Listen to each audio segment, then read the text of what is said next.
রমাদানে দান করব, ইফতার শেয়ার করব।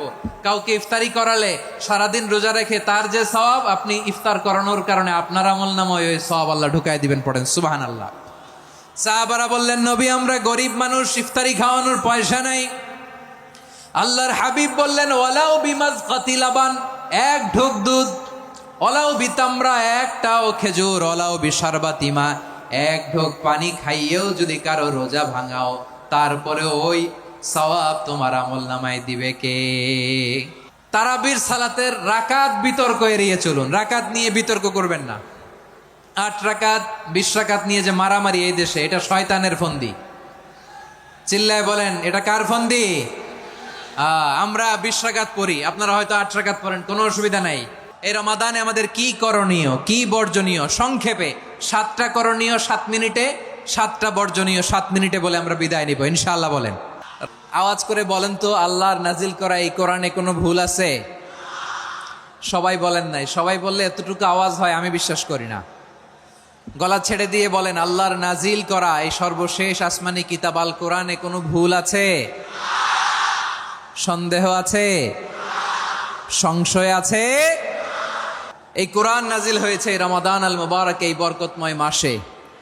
তাই আমাদের উচিত এই মাসে, আসন্ন যে রমাদান আল মুবারক, এই রমাদানে কোরআনের সাথে নিজেদের সম্পর্ককে বাড়ানো। দেখবেন যে ওর ক্ষুধা লাগতেছে, খায় না, কারণ কেউ খায় না। একজন আজান দিচ্ছে, সবাই খেজুর নিয়ে ইফতার করতেছে। এই দৃশ্য, এই ট্র্যাডিশন, এই ইবাদত, এই তারবিয়া ওর আগামীর জীবনটাকে সুন্দর করবে। চিল্লায় বলেন ঠিক কি না? এভাবে আগামীর প্রজন্মকে আমাদের গড়তে হবে।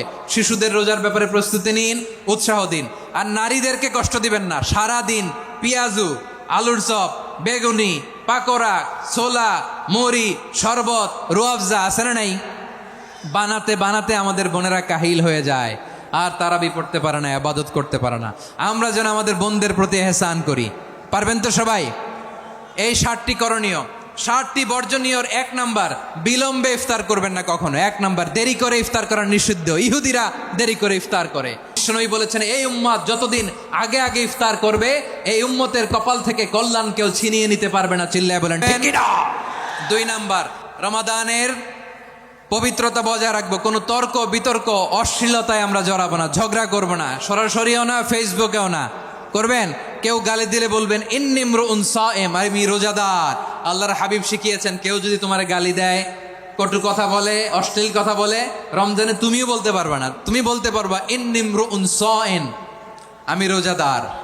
আজকে থেকে নিয়ত করেন, রমজানে কেউ গালি দিলে আপনি একটা গালি দিবেন নাকি? কি বলবেন? রোজাদার, রমজানের পবিত্রতা আমি ভঙ্গ করতে পারবো না। অশ্লীল নাটক, সিনেমা আমরা দেখবো না। ব্যাড হ্যাবিট থাকলে রমাদানে এটা ছাড়ার মহা সুযোগ। স্মোকিং এর অভ্যাস আছে অনেকের, ঠিক কিনা? চাঁপাইনবাবগঞ্জে আপনারা স্মোকিং করেন? হ্যাঁ, না না আমরা করি না। বলেন করি না। 3 নাম্বার, আমরা মিথ্যা বলবো না। বিশ্বনবী বলেন যে রমজানে মিথ্যা কথা, মিথ্যা কাজ, মিথ্যা সাক্ষী ছাড়তে পারে নাই, তার না খেয়ে থাকা, উপবাস থাকা দিয়ে আল্লাহর কিছু যায় আসে না। এজন্য মিথ্যার সাথে আমাদের কোনো সম্পর্ক আছে? মিথ্যা বলবো না। 4 নাম্বার, অপচয় করব না। অপচয়কারী শয়তানের ভাই। আচ্ছা, যে শয়তানের ভাই ও নিজেও আরেকটা কি? শয়তান। যে শয়তানের ভাই ও নিজেও আরেকটা কি?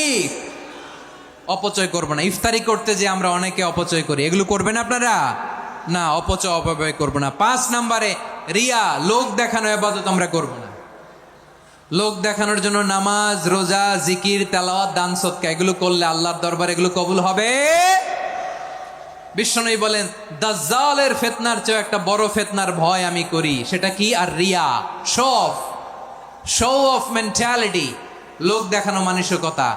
এটা থেকে আমরা বিরত থাকবো ইনশাআল্লাহ। 6 নাম্বার, অনেক গুরুত্বপূর্ণ। ব্যবসায়ী ভাইয়েরা, ব্যবসা করেন কারা কারা? হাত তুলে দেখান তো আমারে। মাশাআল্লাহ, হাত নামান। ব্যবসায়ী ভাইয়েরা, অনেক অসাধু ব্যবসায়ী আছে, রমজান আসলে নিত্য প্রয়োজনীয় পণ্যের মূল্য বৃদ্ধি করে দেয়। এরকম আছে না নাই? এগুলো করবেন না। মজুদদারি করবেন না। পণ্যের কৃত্রিম সংকট বাজারে করবেন না। আপনি লাখ টাকা কামায়া ভাবছেন যে রোজাদারদের কষ্ট দিয়ে ধনী হবেন। এমন রোগ আল্লাহ আপনারে দিবে, কোটি টাকা দিয়েও আপনি হাসপাতালের বিল পরিশোধ করার ক্ষমতা আপনার হবে না। খবরদার, আর শেষ বয়সে দেখবেন কি কষ্ট আপনার হয়। আপনি রোজাদারদের কষ্ট দিয়েছেন, আল্লাহ আপনার সুখে রাখবে? আল্লাহর দোহাই লাগে আমার ব্যবসায়ী ভাইয়েরা এটা করবেন না। আরব বিশ্বে আমরা দেখেছি, আরব বিশ্বের ব্যবসায়ীরা সারা বছরে ব্যবসা করে, রমজানে ভর্তুকি দেয়। আর আমার দেশের কিছু অসাধু ব্যবসায়ী রমজানে গলাকাটা ব্যবসা করে আর সারা বছর সইটার ওপর দিয়ে চলে। চিল্লায় বলেন ঠিক কিনা? করবেন না, এটা করবেন না।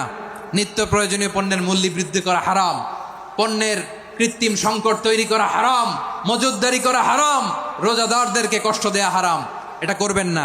7 নম্বরে সর্বশেষ কথা, অধীনস্থ যারা আছে তাদের কাজের চাপ আপনারা কমিয়ে দিবেন। কাজের লোক, ফ্যাক্টরির ওয়ার্কার, স্টাফ, তাদের প্রতি যদি রহম করেন, আপনার উপর রহম করবে কে? এই পবিত্র রমাদানে 7টা করণীয়, 7টা বর্জনীয় মনে রাখা যাবে তো ইনশাআল্লাহ?